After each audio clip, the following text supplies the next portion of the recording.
A disturbing allegation from a 3-year-old girl. According to court records, in June, the little girl told her mother the man who drives her daycare van put his hands down her pants and touched her. It turns out that 52-year-old driver has a record. In 2005, a 15-year-old girl told police that suspect raped her. The suspect denied it and ultimately reached a deal and pleaded guilty to exposing genitals to a child, a misdemeanor. Before someone is allowed to drive for a daycare, there are certain requirements they have to meet. You have to be at least 18 and a licensed driver for at least a year. You also have to pass a driving record check and a background check.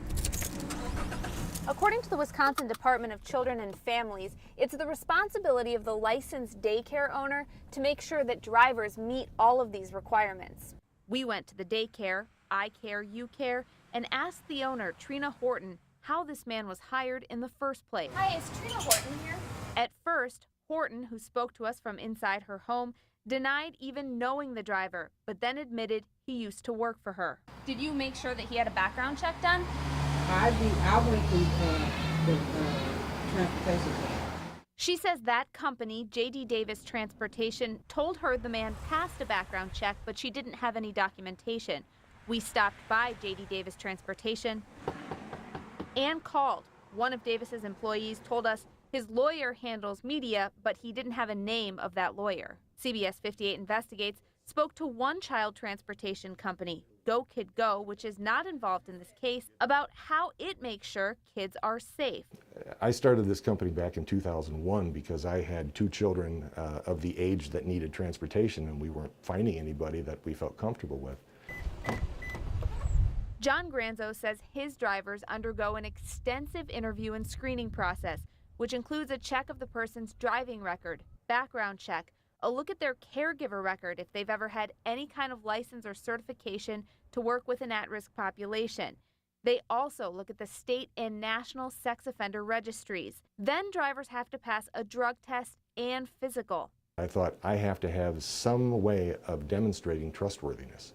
And there are changes on the way when it comes to daycare background checks. Right now, the state performs annual background checks on the daycare licensee, and that licensee is responsible for performing the checks on their employees.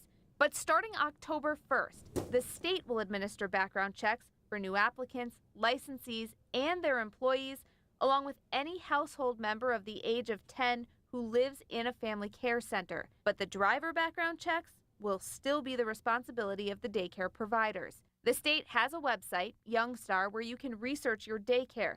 But when it comes to drivers, Granzo says parents should do their research and ask the daycare or transportation company how they vet their drivers. If they can't readily tell you what they do to screen their drivers, yeah, I'd hightail it out of there. Meanwhile, Horton says the suspect is no longer driving for her daycare. As for charges against the driver, the district attorney's office tells CBS 58 Investigates they reviewed the matter extensively, but cannot press charges at this time because the child is so young and there's no other evidence to support her statement. Reporting in studio, Kristen Barbarisi, CBS 58 News.